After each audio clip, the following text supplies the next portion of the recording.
अभी तो JWC का खत्म हो गया मामला, टेन्योर। आपका सवाल क्या है?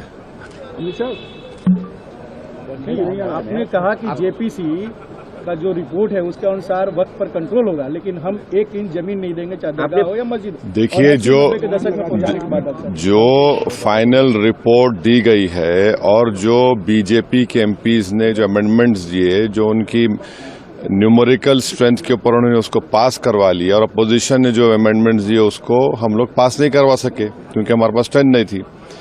सच्चाई ये है कि पहले तो आप ये जानिए कि वक्फ बोर्ड जो है वो मुसलमानों के उन प्रॉपर्टीज के लिए है जिसको हमारे बुजुर्गों ने दान दिया था, अपनी प्रॉपर्टी को दान दिया अल्लाह के नाम पर।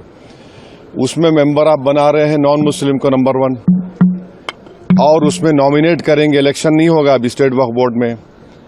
आप नॉमिनेट करेंगे तो उसमें मेजॉरिटी नॉन मुस्लिम मेंबर्स भी हो सकते हैं। उसमें सेंट्रल वक्फ काउंसिल में भी ऐसा ही होगा। दूसरी बात यह है कि limitation act Hindu endowment board पर, सिख के गुरुद्वारा के ऊपर, क्रिश्चियंस पर अप्लाई नहीं होता, तो वक्फ बोर्ड पर क्यों लिमिटेशन एक्ट अप्लाई करने जा रही है सरकार?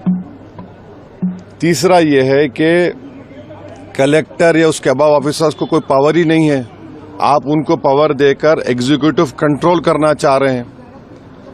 चौथी बात यह है कि वक्फ बाय यूजर, जो वक्फ बाय यूजर है जिसको बाबरी मस्जिद राम मंदिर में सुप्रीम कोर्ट ने अपहेल्ड किया, उसके पैराग्राफ्स लिखे उसके बारे में, उस जजमेंट के मुताबिक राम मंदिर बन गई, और उस जजमेंट में जो वक्फ बाय यूजर के बारे में सुप्रीम कोर्ट ने कहा है, सरकार उसके बरक्स, उसका ऑपोजिट काम कर रही है।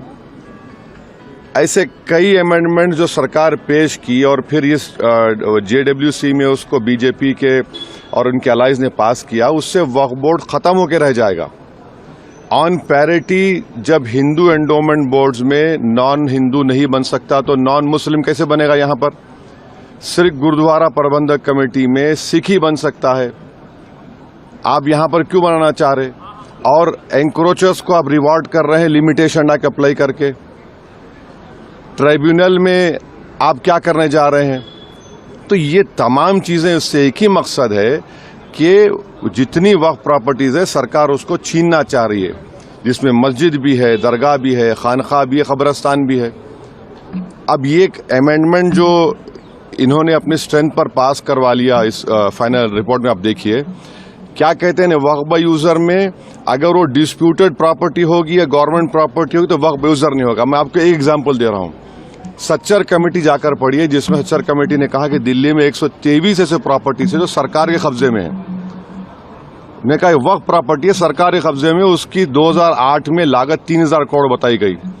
पार्लियामेंट के सामने की मस्जिद को गवर्नमेंट बोलती गवर्नमेंट की है, सामने है ना पार्लियामेंट सामने की, वहां के इमाम साहब MP हैं, उसका कोर्ट में केस चल रहा है, तो सरकार बोली हमारी प्रॉपर्टी हो गई। कैसे होगा बताइए आप? ये ऐसे कई एग्जांपल्स दे रहे हैं। आप इवैक्यू प्रॉपर्टी खत्म कर रहे हैं, इवैक्यू प्रॉपर्टी अलग है, इवैक्यू बाय वक्फ अलग है। पंजाब में हजारों एकड़ इवैक्यू प्रॉपर्टी जिससे रेवेन्यू आता है उसको खत्म कर रहे हैं आप, तो उससे फायदा किसको हो रहा है? सिर्फ नफरत की बुनियाद पर मुसलमानों की प्रॉपर्टीज को वक्फ की प्रॉपर्टीज छीनने के लिए। और एक बात समझिए, ये वक्फ की जो प्रॉपर्टीज है वो हमारे लिए एक वर्शिप है।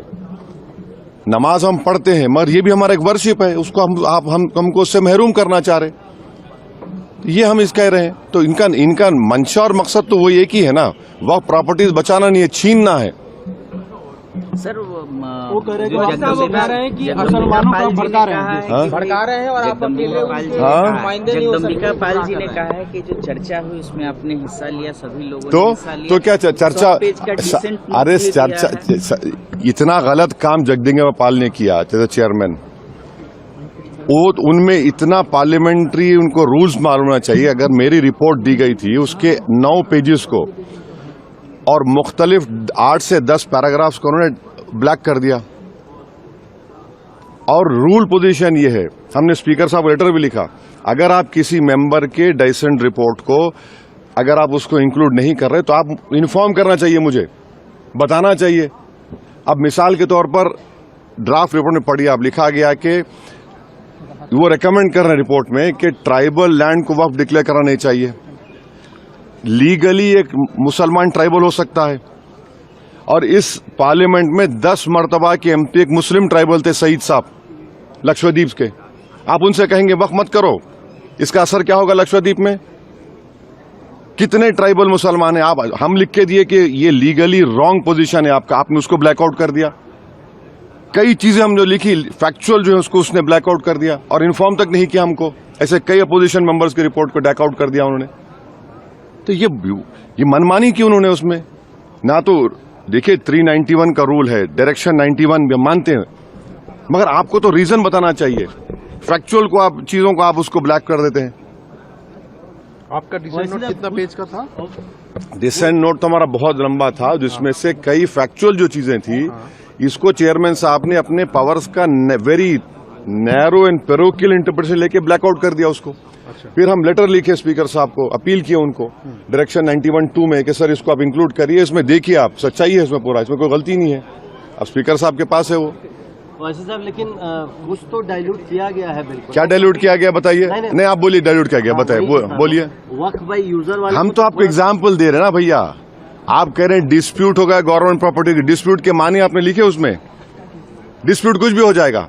अच्छा, और एक उसमें बिल में क्या है कि आप वक्फ के मुतवल्ली हैं, मैं जाकर कलेक्टर को बोलता हूं कि भाई ये इनकी प्रॉपर्टी वक्फ की नहीं है, और कलेक्टर जब इंक्वायरी ऑर्डर कर देगा तो जब तक वो वक्फ की प्रॉपर्टी नहीं रहेगी ना उसमें टाइम पीरियड है। अब कलेक्टर इंक्वायरी लेगा, मेरी वक्फ प्रॉपर्टी खत्म हो गई, इंक्वायरी का टाइम लिमिट नहीं है। और कलेक्टर कौन होता है? कलेक्टर गवर्नमेंट अपॉइंट करती नहीं करती, तो ये सेपरेशन ऑफ पावर्स का वायलेशन भी है। कहां से होगा बताइए?